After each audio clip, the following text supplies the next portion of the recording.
안녕하세요. 무아바 이현철입니다. 자, 오늘은 이제 좀 정책이나 뭐 이런 것을 좀 벗어나서 실질적인 도움이 될 만한 상황에 대해서 좀 말씀을 드리고자 합니다.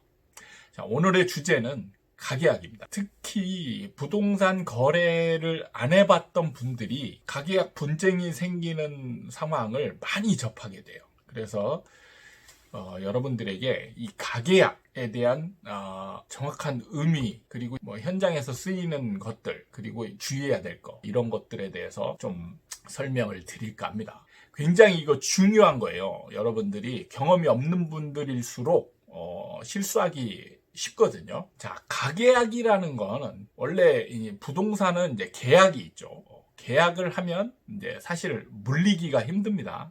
물리려면 계약금을 포기하거나 배액배상하거나 이런 거는 이제 초보자들도 다 알고 있어요. 가계약은 뭘까요? 가계약이라는 거는 실질적으로 의미가 없어요. 가계약은 가계약의 의미대로만 한다면 누구나 쉽게 포기할 수 있어요. 그러면 쉽게 포기한다라는 건 포기하는 게 아니죠. 쉽게 그걸 깰 수 있고 돌려받을 수도 있고 손해보지 않을 수 있고, 그러니까 손해보지 않는 계약이라는 거죠. 의미상으로 하면 다들 그렇게 알고 있습니다. 그런데 잘못 알고 있는 거죠. 이게 이제 문제입니다. 자, 여러분들이 주의해야 될 게 사전적 의미대로 한다면 이거를 할 필요가 없는 거예요. 그렇죠? 자, 누구나 손해보지 않고 그러면은 이걸 하는 행위에 어떤 의도가 있을까요? 대부분 이제 이거를 권유하는 사람들이 누구냐면 부동산 공인중개사들이죠. 예를 들어 매수인이나 세입자가 집을 봤어요. 집을 봤는데 마음에 들어요. 마음에 드는데 고민해야 될 게 있어.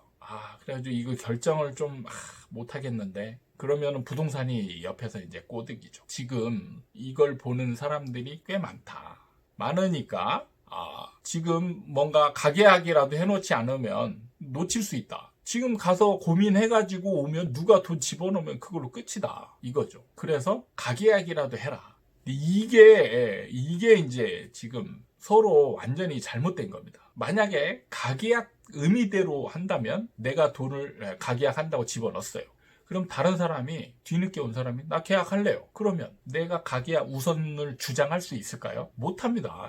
이거는 못하는 거예요. 가계약이잖아요. 임대인도 매도자도 이거 계약 쉽게 깰 수 있는 거 아닙니까? 그렇잖아요. 의미대로 한다면. 그러니까 이 돈을 넣는 의미가 하나도 없다라는 겁니다. 누구나 쉽게 깰 수 있는 거면 이거의 효력도 없다는 얘기죠. 가계약을 하는 의미가 없다는 얘기입니다. 물론 이건 있어요. 가계약을 했습니다 라면은 서로 깰 수는 있지만 이 사람의 도리상 순서 부여하는 의미가 있긴 있죠. 그런데 돈 앞에서는 이 사람의 그냥 기본적인 도의 이런 건 사실 큰 의미가 없죠. 이 사람이 가계약을 넣는데 계약할지 말지 어떻게 알아요? 그리고 돈을 넣는다라는 사람이 있는데 굳이 이 도의를 지킬 필요가 있나요? 그게 문제입니다. 여러분들이 다 알고 있는, 그냥 여러분들이 평범하게 생각하는 가계약의 의미는 돈을 넣는데 내가 만약에 하기 싫다 그러면 돈을 돌려받을 수 있고, 저쪽 임대인 측도 가계약금을 받았지만 자기가 변심을 해서 이걸 깨면은 그냥 돌려주면 끝나는 거고, 그렇게 이제 생각하는 게 가계약이거든요. 그래서 부동산이 이제 아주 가볍게 얘기하는 거죠. 그냥 잡아놓는 의미에서 돈을 넣었어. 그 가계약이라고 얘기하는 거죠. 그럼 네가 하고 싶으면 계약으로 이제 이어지면 되는 거고, 하기 싫으면 못할 상황이면 돈 달라고 하면 된다 이거죠. 그런데 이게 돌려받지 못합니다. 이걸 잘 아셔야 돼요. 돌려받을 수가 없어요. 이게 가계약이냐? 가계약이 아닙니다. 정식 계약이에요. 왜 가계약이 아니냐? 가계약으로 인정이 되려면은 구체화되어 있지 않은 상황이어야 돼요. 뭐냐면 이 임대차니까 전세 금액, 전체 금액이죠. 예를 들면 3억 전체 금액, 그리고 동호수. 근데 집을 봤잖아요. 집을 봤으면 동호수, 전세 금액 정해져 있죠. 동호수 정해져 있죠. 그리고 이미 대략적인 잔금 계획이나 뭐 중도금 계획 이런 것들은 다 어느 정도 얘기가 됐을 겁니다. 이미 집을 보고 마음에 든다 안 든다 이 정도 되면 완전히 거의 구체화된 걸로 보는 거예요. 특정되는 거죠. 동호수, 금액 이런 것들이 구체화됐을 때 오가는 금액, 이 가계약은 계약으로 인정이 됩니다. 그러니까 계약한 거랑 똑같은 거예요. 예를 들어서 3억이면 계약금이 3천만 원이잖아요. 여러분이 가계약금으로 100만 원을 걸었어요. 그리고 내가 저 하기 싫어요. 100만 원 돌려주세요. 그럼 임대인이 100만 원 돌려줄까요? 안 돌려주고 심한 사람은 소송 걸잖아요. 그럼 여러분들이 계약금에 해당하는 3천만 원을 물어줘야 될 수도 있어요.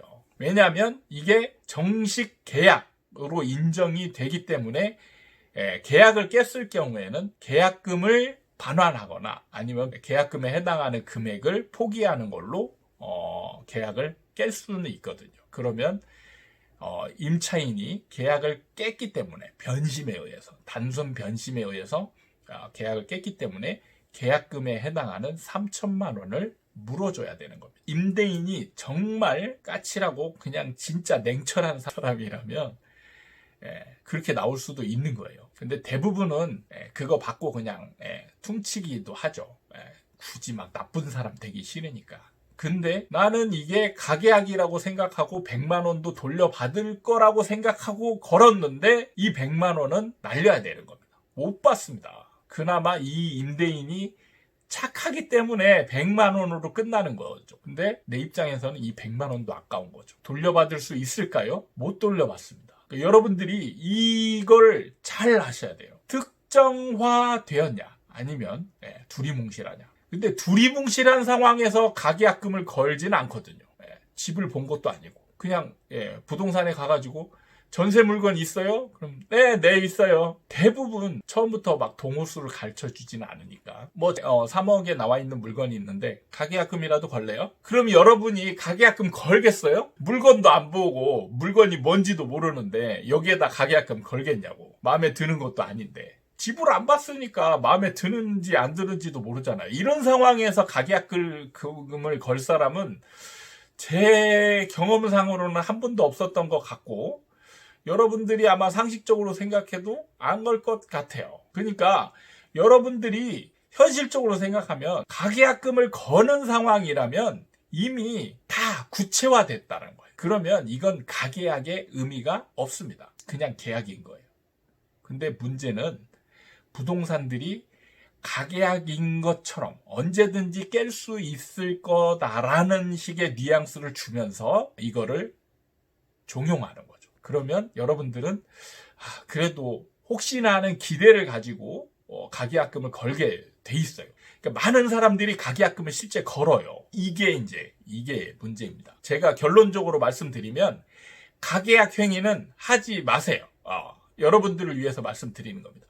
가계약은 이게 만약에 의미대로 언제든지 깰 수 있다라고 한다면 가계약을 거는 의미 자체가 없는 거예요. 순서를 지킨다? 임대인이 굳이 깰 수도 있는 거에 순서를 의미를 부여할까요? 가계약을 거는 의미는 깰 수 있지만 내가 순서를 1순위로 잡아달라 이거잖아요. 내가 할 수도 있으니까 기다려줘 이거잖아요. 가계약의 의미는 냉철하게 보면 그거거든요. 그렇지만 나는 하기 싫으면 나는 돌려줘 이거잖아요. 그러면 거꾸로 볼 때 임대인 입장에서도 가계약금 받았는데 나 너랑 하기 싫어. 그러면은 안 할 수 있는 거잖아요. 굳이 1순위를 지켜야 될 의미가 있나요? 없잖아요. 그러니까 가계약은 아무 의미가 없는 거예요. 진짜 의미가 없습니다. 그러니까 여러분은 가계약은 절대 하지 마세요. 가계약을 하는 순간 여러분들은 분쟁의 상황에 맞닥뜨릴 가능성이 매우 높아지는 겁니다. 그러니까 여러분들이 가계약을 한다 그러면 이건 계약이다 생각하시고 계약서를 그냥 쓰는 게 낫습니다. 그러니까 예를 들어서 3천만 원인데 지금 나 100만 원밖에 없으니까 이걸 계약으로 인정해줘. 그리고 언제까지 계약금 나머지 잔액을 집어넣게. 이렇게 하는 게 나은 거죠. 물론 이걸 임대인이 인정을 해줘야 이제 이 계약도 성립이 되는 거죠. 이런 경우는 있을 수 있어요. 나는 계약으로 이미 알고 이거를 이제 여러분들이 활용하면 되는 겁니다. 100만 원 넣고 빨리 넣어버려요. 가계약금이라고 해오고. 그럼 임대인은 이걸 그냥 가계약이라고 보고 있는 상황에서 만약에 이 사람이 다른 계약을 받았어. 그럼 나는 여기다 손해배상을 청구할 수가 있는 겁니다. 그리고 우선권도 주장할 수 있는 거예요. 왜냐? 계약이니까. 여러분들이 의미에 대해서 정확히 이해를 하고 계셔야 돼요. 정말 여러분들이 알고 있는 의미대로 한다라면 절대 하지 마시고요. 다행히 정말 착한 임대인 만나서 상황에 따라서 내가 진짜 잘못했습니다. 나 모르고 했어요. 그러면 돌려줄 수 있어요. 그런데 그거는 임대인이 착해서 주는 거예요. 당연하게 받는 게 아닌 겁니다.